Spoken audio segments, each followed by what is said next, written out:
제 생각에는 그 우리가 뭐 고등학교가 됐든 대학교가 됐든 그거를 선택할 때 이제 거기를 졸업하고 그 다음에 어떻게 될 거냐를 당연히 고려해야겠죠. 가장 중요한 요소 중에 하나니까.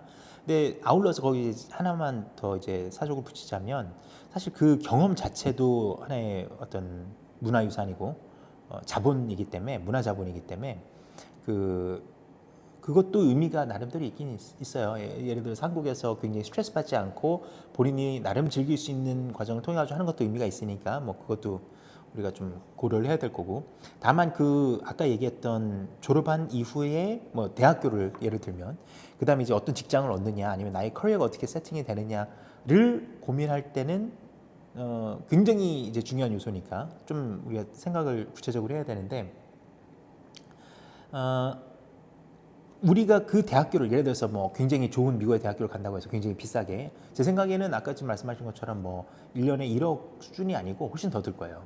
훨씬 더 들고 전 분명히 훨씬 더 들 거라고 생각을 하는데 한 1억 한 뭐 2, 3천 최소라고 생각을 한다면 그거를 뭐 4년 동안 해가지고 뭐 5억, 6억이다. 그러면 그거를 뽑을 수 있느냐? 저는 그걸 기회비용이라고 생각해요. 그래서 무슨 얘기냐면 그 학교를 간다고 해가지고 무엇이 보장되지는 않겠지만 가지 않았을 때와 갔을 때를 비교하자면 분명히 이점은 있을 거다라고 분명히 생각을 해요. 제 생각에는. 그런 면에서 보면은 본인이 한번 내가 정말로 이 교육을 통해 가지고 얻을 수 있는 게 많다라고 한다면 하는 게 맞겠죠. 근데 제가 보기엔 정말로 이게 다 개인적인 차이예요. 내가 정말 그냥 가기 싫고 아무 동기부여되지 않고 뭘 해야 될지도 잘 모르겠는데 그냥 좋은 대학교를 간다. 그거는 뭐 그렇게 많이 활용할 수 있지 않을 수도 있죠. 근데 전체적으로는 분명히 도움이 될 거다라고 생각합니다. 예를 들어서 구직 같은 거 할 때.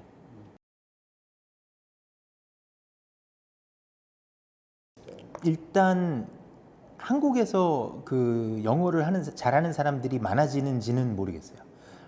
뭐는 사실일 거냐면 일반인의 평균적인 수준의 영어 실력은 올라갔지만 영어를 잘하는 사람이 꼭 많아졌는지는 모르겠어요. 그러니까 그건 굉장히 큰 차이가 있죠. 예를 들어 가지고 우리들의 1인당 국민 소득이 올라가는 건 있겠지만 부자들이 많아지는 건 아닐 수도 있잖아요. 그죠? 얘들 평균적인 수준이 올라가는 걸 수도 있으니까. 그래서 뭐 어떤 기술의 발전이나 이런 것 때문에 아니면 뭐 외국 어떤 동영상이나 뭐 유튜브나 아니면 넷플릭스의 영향으로 일반적으로 영어에 대한 거부감과 어떤 진입 장벽이 낮아진 건 분명히 있겠지만 그것 때문에 우리가 영어를 잘하는 사람이 많아졌다는 모르겠고 아까 말씀하신 것처럼 영어만 잘했으면 예전에 됐어요. 그죠? 영어만 잘하는 거 하나만으로도 굉장히 큰 메리트가 있었는데 그건 점점 더 이제 희석이 되겠죠. 본질적으로는 미국에서 유학을 한다라고 한다면 영어가 목표만 안 돼요. 제 때는 그랬어요. 제 때는 영어만 정말 잘해도 굉장히 메리트가 있었죠. 제가 들었던 얘가 예전에 우리 그 우루과이 라운드 할 때 그때가 뭐 한 30년? 훨씬 전, 한 40년 전이겠네요. 우루과이 라운드 할 때 한국 측 입장을 완벽하게 영어로 구현해서 대변할 수 있는 사람이 몇 명인지를 정부에서 조사를 했는데 이게 제가 비공식적으로 들은 건데 30명이라고 했어요. 30명. 그러니까는 정말 한국어와 영어를 능통하게 하는 사람이 뭐 교수들하고 뭐 통번역사 다 합쳐서 30명이 안 됐다는 거예요. 지금은 뭐 한 3천 명, 3만 명 되겠죠. 그럴 수 있는 사람 굉장히 많죠. 오히려 지금은 영어를 잘하는 사람 많은데 영어만큼 한국어를 못하는 사람들도 굉장히 많고. 아무튼 그런데 그래서 예전에는 그냥 영어 능력 하나만으로도 충분히 메리트가 있었는데 지금은 이제 그런 시대는 말씀하신 것처럼 지난 것 같고 또 거기에서 연장선상으로 생각해 보면 졸업을 한 다음에 한국으로 와서 취업을 하는 경우와 거기에서 버텨가지고 취업을 하고 하는 경우 두 가지를 얘기해 본다면 저는 제 학생들한테도 언제나 얘기를 했던 게 유학생들의 가장 원치 않는 경우가 뭐냐면 졸업과 동시에 한국으로 오는 거예요. 그게 저는 제일 나쁘다고 보고 제일 좋은 거는 거기에서 취직을 해가지고 예를 들어서 두세 번 정도 2, 3년에 한 번씩 옮겨가지고 한 두세 번 정도 옮겨서 한 10년 정도를 지났다. 그러면 한 30대 초중반 됐겠죠? 그때 혹은 뭐 한 10몇 년 지나서 한 40대 조금 되기 전에 한국으로 모셔오게 돼가지고 한국으로 오는 경우가 가장 이상적이에요. 그럴 경우에는 미국에서 예를 들어서 10년, 15년을 지났다, 15년 지났다고 치면은 한국에서는 오면 어떤 정도 직급으로 들어가냐면 20년, 25년 정도의 직급으로 오게 되는 거예요. 가장 그게 좋은 케이스고 우리가 한국으로 신입 사원으로 오는 순간 우리는 오히려 그 모든 메리트를 다 포기하는 거랑 마찬가지. 왜냐하면 기업 입장에서 보면은 한국에서도 좋은 대학교 나오고 정말 파이팅 넘치고 정말 우리가 원하는 기업이 원하는 인재형으로 다듬어진 아이들이 너무 많아요. 근데 굳이 한국 문화도 좀 어설프고 외국 문화는 알겠지만 한국 조직에 잘 정보가 그 적응할 수 있을지도 미지수인 학생들을 굳이 뽑을 이유가 별로 없어요. 메리트가 없다는 얘기예요. 그 단적인 예가 예전에 그 저희 학원에서 일하던 팀장님도 아시겠지만 저희 학원에서 일하시던 선생님이 이제 민사가 나오시고 컬럼비아를 졸업을 했죠. 그 다음에 아마 석사도 그때 했을 거예요. 그렇죠? 컬럼비아 석사까지 하지 않았나 싶은데 지금 기억으로는. 그러고 나서 나중에 이제 로스쿨을 갔는데 그때 들었던 얘기가 뭐냐면 한때는 로스쿨이라는 게 처음 생겼을 때는 그 유학생들 굉장히 우대해줬대요. 왜냐하면 영어도 잘하고 뭐 그러니까 여러 가지 이점이 있죠. 그런데 이 사람들이 적응을 못하는 거예요. 그 로스쿨 문화. 아무래도 로스쿨이라고 해도 결국은 한국의 대학교 연장선이 아니고 대학원인데 적응을 못하는 거예요. 그런 문화에. 그래가지고 굉장히 이제 좀 오히려 기피하는 그런 문화가 좀 생겼는데 유학생들이 로스쿨로 가는 거 그거랑 비슷한 것 같아요. 그래가지고 기업들이 굳이 그렇게 리스크하려고 하지도 않을 것 같고 그래서 가장 좋은 거는 해외에서 취업을 하는 거죠. 근데 해외에서 취업을 하는 게 쉽지가 않아요. 사실 생각해 보면. 그렇죠. 우리가 사실은 뭐 스폰서를 받아가지고 거기서 뭐 영주권까지 얻는 그런 게 굉장히 쉽지 않고 또 뭐 여러 가지 뭐 테러라든지 이런 거 이후로 점점 더 어려워지고 있고. 그래서 생각을 해보면은 우리가 아마도 대학교로 가는 것까지는 많이 관심을 갖는데 그 이후에 어떻게 해야 될지에 대해서는 정말로 많은 분들이 생각을 안 하시는 것 같아요. 그냥 뭐 제가 늘 하는 얘기지만 그 아이들의 어떤 커리어에 가장 장애가 되는 거는 사실은 어머님, 아버님의 잘못된 정보예요. 왜냐하면 그분들의 이제 유일한 가장 큰 목표는 대입이거든요. 한국에서는 대입에서 사실 끝이니까. 그 이상은 별로 뭐 알아서 본인이 다 이제 하고 하니까. 근데 유학생들은 그렇지 않거든요. 왜냐하면 자기와 비슷한 케이스도 그렇게 많지도 않고 또 그 학생이 어떻게 해가지고 어떻게 취업했다고 해서 그 패턴을 거쳐 간다고 해가지고 꼭 보장되는 것도 아니고 그러니까 여러 좀 잘못이 있죠. 그 대학교가 목표가 아니다. 이게 굉장히 큰 포인트죠.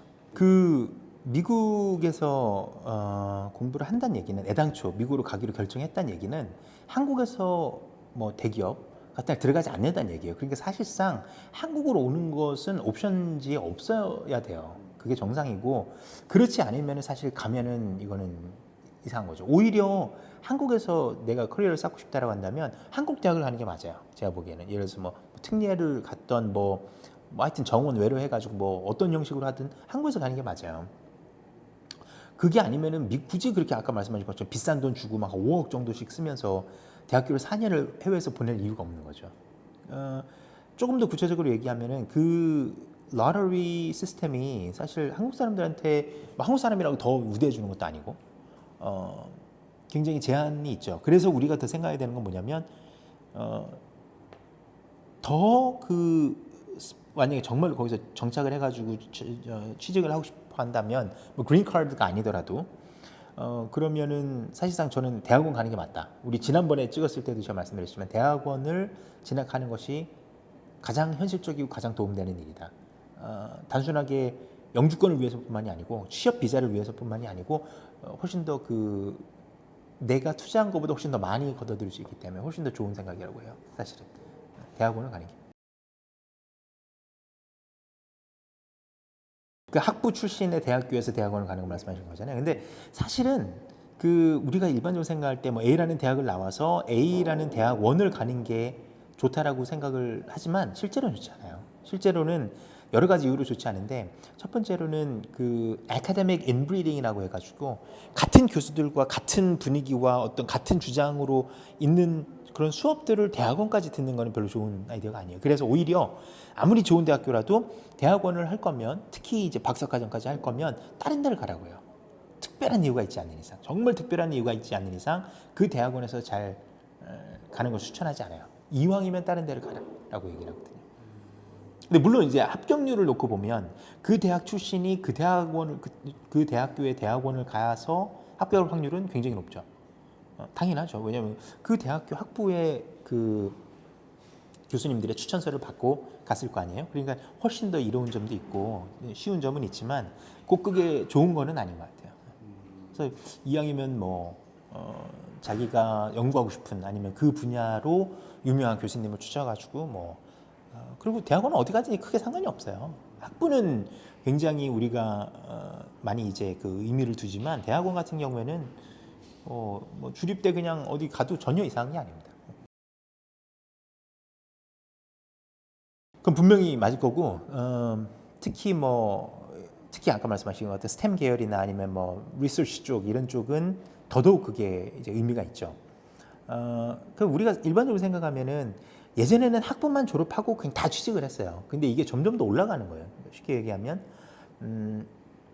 한국에도 예를 들어보면 예전에 고졸하고서 은행에 들어가서 일하는 사람 많았죠. 상고 나온 다음에 바로 은행 가고 좋았죠. 근데 그게 어느 순간인가 이제 거의 쉽지 않고 이제 다 대학교 다 출신이잖아요. 근데 그게 이제 점점 더 하다 보면 이제 당연히 남들과 차별하기 위해서 대학원을 당연히 할 거고 과학이나 이런 쪽 같은 경우에는 진짜 대학원은 제 석사 과정은 최소한 하는 게 맞지 않나 이런 생각이 들어요. 그거를 우리가 사실 안 하는 이유는 그것이 나빠서 안 하는 게 아니고 싫어서 안 하는 거예요. 학생들이.